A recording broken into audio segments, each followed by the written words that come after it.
guys, welcome back to my channel. So today we're going to be talking about how wanting conclusions or wanting answers or wanting closure or you know wanting an ending literally can end you. Because what really disturbs the human brain more than not having an answer. I don't think anything disturbs the human brain more than that. And I'd like to believe that, we humans, we seek answers, we seek purpose, we seek meaning in life. And this is a very Nietzschean way of thinking, according to me at least, because Nietzsche creates meaning out of the suffering he had in his life, because he had an illness. And he was always writing because he had a lot of time, and he wrote in a like very aphoristic way. But the thing is that we're not all Friedrich Nietzsche, you know and Friedrich Nietzsche seeked meaning is his life, because his life did allow him to seek meaning, or to um, have or to want answers, because he is a philosopher, he's a prophet.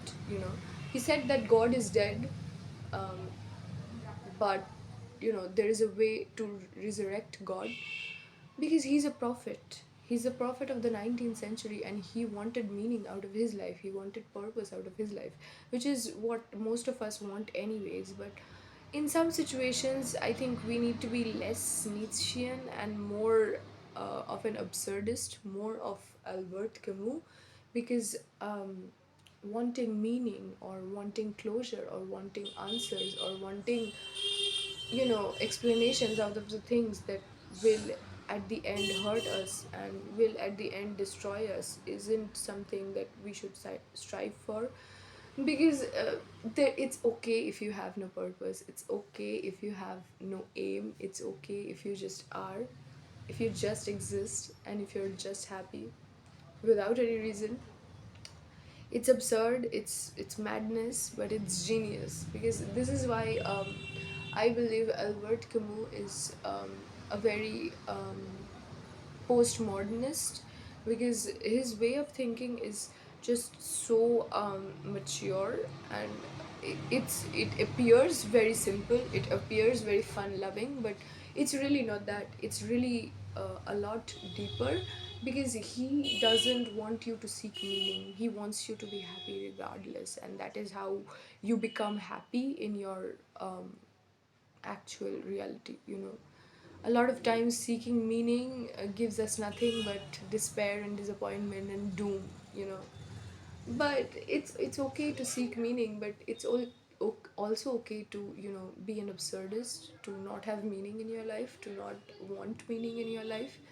And as far as even Soren Kierkegaard, I think these philosophers had a very more realistic way towards life, because we cannot always seek meaning, we cannot always face life the hard way.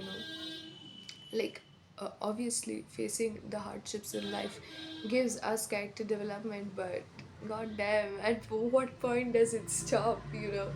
That is why being the absurdist helps, because an absurdist is happy regardless of their situations. An absurdist creates their own happiness. An absurdist is just like the Sisyphus, who imagines himself happy no matter how many gods punish him, no matter how many boulders the Sisyphus has to roll. The Sisyphus must the reader must imagine the Sisyphus happy, because you know it's just a very it's just a very crazy way of thinking, but it really helps you to cultivate this Zen monk like a happiness. It's a very I think optimistic, nihilistic way of life, because nihilism doesn't always have to be the belief in nothing. If you believe in nothing, then you believe in everything at once. you know because you believe in nothing, and then if you're an optimist, then there is no stopping you, because you feel no insecurity, you feel no inferiority. You feel no sadness, you feel no pain. even if you do, you choose to be happy regardless of that. And who is more unstoppable than that? Who is more powerful than the absurd, you know? I don't think anybody ever is more powerful than the absurd, but me personally, I'm more of an existentialist. I mean, obviously, I do love absurdism, but being an existentialist, being a lot more in tune with Kafka or Dostoevsky or like even Nietzsche or Machiavelli or Schopenhauer, um, even Albert Camus to some extent. I believe that being an existentialist, like even Jean-Paul Sartre or Simone de Beauvoir, I think these kind of thinking also is a lot of it causes you a lot of pain at first because you know exactly where everything went wrong and what fault you had in it and what part you had to play in your sadness. But then it's just the fact that you realize your responsibility, but then you also realize that it's also your responsibility to make yourself happy. It's just the fact that you realize you take responsibility for your own wrongdoings, and you also realize that if I take responsibility for that, then I can also take responsibility for my own happiness. And it's just the fact that it's life is absurd like that. Life is very tricky like that, but then you can choose to create a very happy ending, regardless of that. Because um because even like a person who is considers themselves doomed or considers themselves in despair, even that person, when they create connections, when they create social bondings, or when they have accomplishments in their life, or when they get compliments from strangers, or when they you know get get kindness out of people, for 1 second you can change their whole reality. You can change the reality of the people around you. The people who think that they're in doom or they're in despair, giving them just a simple compliment, or just being reassuring to them, it helps them so much. And this is why I also believe that people like Zohran Mamdani are this big in our world right now, because he is really giving the people what they want.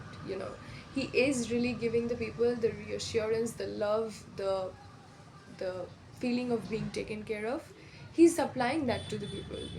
And which is why he's so popular, and he's so respected, even by the Gen Z, even by someone like me who doesn't care about politics.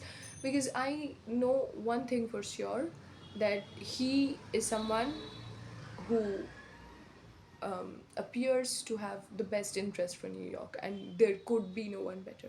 You know, this only happens. This halo effect only happens when you genuinely strive towards a purpose, and you have that unstoppable drive. And someone who has this type of unstoppable drive is not the one to be stopped, and is not the one to be underestimated, or is not the one to be you know to face obstacles and just stop midway, because they're not going to. And this is why I really love people who are, despite the things that they're facing, they choose to still be kind, they choose to still be a good person, they choose to still not be an asshole each and every fucking day, and they choose to spread kindness regardless of what they're going through. And if you are someone like that, I do respect you a lot.